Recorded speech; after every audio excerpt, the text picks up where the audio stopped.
Hello everyone and welcome back to the channel. So in today's video, Halloween is upon us, so I'm going to be making myself a pallet wood coffin to be put in the front yard. Now I might make a couple of different renditions along the way. If I do end up making a couple of different ones, I will be uploading those as their own separate video, so keep an eye out for that. I have about 3 different renditions in mind. But we will have a bit of fun. I will be utilizing a single pallet if I can. If I end up using a little bit more, I'll kind of let you know along the way, but plan for about 1 to 2 pallets for this project build. And all I will be using is pallet wood, a pin nailer, circular saw, maybe my assistance with my chop saw here. But don't be dissuaded by that, because you can also just use a normal hand saw, and probably like a hammer will also be good. And you can also reuse the nails from the pallet if you feel so inclined to. So, without further ado, let's get on to the build.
Alrighty, so from the pallet that I disassembled, I ended up getting 2 feasible working stringers, and then I had 1 break apart on me. I had a kind of spur of the moment idea to actually just hammer the nails down because I thought that might add kind of a cool look to it, but then I realized when I run through with a saw of any kind, I run the risk of hitting these nails now, so this kind of becomes a non-usable piece for me, sadly. That's alright. As for the boards, I ended up getting 4 of the wider boards, just a little bit wider than the rest of what I actually got, which so far 2, 4, 6, 8, 10, 11 boards is what I was able to get out of 1 pallet. So I could add more wood to this to make a larger, more my size kind of coffin, but ultimately I think what would be kind of fun to do with at least this first one is to make a smaller kind of child-sized coffin, which is in and of itself kind of an odd thing to say, but also very scary, which is good for the season. So for this video, I think we're going to do a small coffin from where we're at right now. But this is all the material in front of me, and to make it just a little bit more structurally sound, I think I might glue the joints before I pin nail them. But I'm still preferring pin nailing over to a lot of the other processes just so it stays light. Otherwise, like I said, alternatively you can use nails, and there is a nice little pile of nails that came out of this, as you saw in the time lapse, that came just out of these stringers and the boards. And they're all very straight. So I might make one kind of an offshoot using just nails and kind of see how that looks. So, on with the build.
so as a quick disclaimer, I am actually opting to add hinges. Now, if you did want to purchase hinges, these ones are, I think this was like $2.18 or something like that, for these 2-pack of 3-inch hinges, which if I'm going to kind of test the door a bit, you can add 2 of them, but since this is a little heavier, I might just add 1 optionally. So if you bought a 2-pack, you'd be able to do 2 coffins. If you just decided to opt and do the 3-inch and put 1 dead center. It kind of depends on how you want to play with this. There's a couple of different options for that as well, but I figured I'd add that in. Otherwise, you can just go through and nail the outside solidly down, structure the whole thing, and then you can just use this as it is as a prop without any ability to open it. So just kind of figured I'd add that in real quick so that way you guys were wondering in the time lapses, wait a minute, you didn't mention a hinge earlier. Well, on the fly I'm kind of deciding to add one. So figured I'd let you know.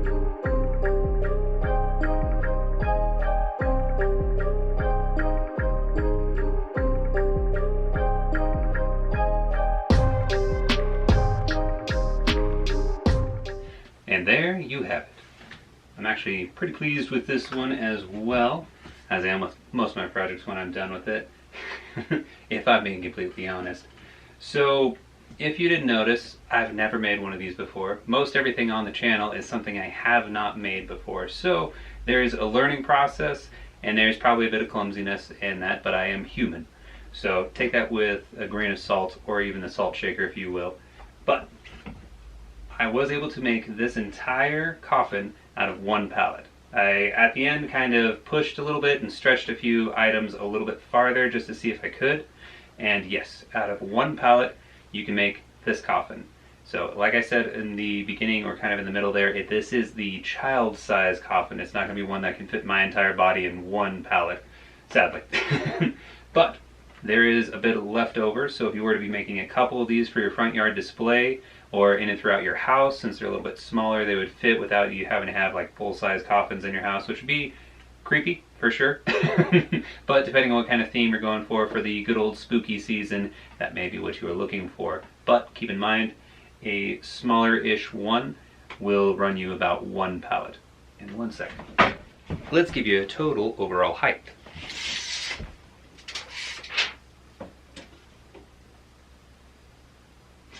So based on the pallet that I used, I was able to get a 33.5-inch tall by just under 16-inch wide coffin. And this style or formation of a coffin is known as the toe pincher coffin. I was doing a little research and kind of looking around. That is the most general used term for this style of coffin. It's kind of the more on a budget, or just, you know, literally a little pine box, cheapest one that you could get kind of style that they used back in the old days is what this is kind of mimicked off of. But let me tell you what was left over on the pallet. So you were able to, if you had a pallet like mine, have 2 boards left over, as well as you were to have 2 full stringers left over, as well as numerous little cutoffs, and there would be about 2/3 of one left over since I cut this off for the top part. You could alternatively use this for top and bottom.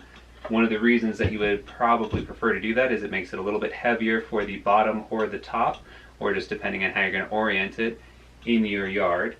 You could also use these for the sides if you wanted the open hands to look like places that you would hold to lift up the coffin. That is also an alternative. It would make it a little bit shallower, or you could actually double them up, and then you would end up needing an additional stringer probably, depending on how you kind of play with that. If you wanted this small size or to go with a larger size. I bet if you did 2 coffins, or 2 pallets, you'd probably be able to get a taller coffin, which is probably what the next one is going to end up being. Because I was going to do small size, tall size, and probably another one. We'll see here in the next coming videos. I did also want to go over, for just a few questions that I'll probably get in the comments, I used a 1-inch, and this is the 2-inch for brad nails. And then as you saw, I ended up gluing each of the joints, which overnight will be nice and solid. The pin nails will help hold it in place, and then I can just utilize the look of the wood itself without having to orient and play around with nails. I will say that if you were to go through using the actual nails that came from the pallet, I actually have a nice decent pile outside of what I was able to get out of this. I could probably have done the entire project with said nails that came from the pallet for this size in particular. And if you're taking apart 2 or more pallets, you would probably end up with a pile of nails that you could then use on the same project. So keep that in mind. And also, playing with nails, you can get a lot of cool kind of old creepy looks. The other alternative is if you didn't have as nice of a looking pallet and you ended up with a lot of these kind of broken boards here, that can also be a very nice look as well. And I was kind of glancing over at my scrap pile of these that I have set up for the winter burn pile for the fireplace.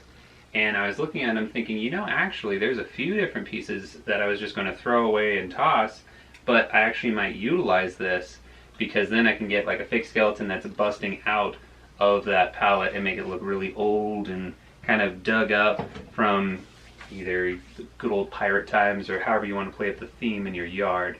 But I hope you all very much enjoyed it. I know I like to banter a little bit at the end of the video. If you've watched till now, thank you all so very much for watching and grinning and bearing through this with me.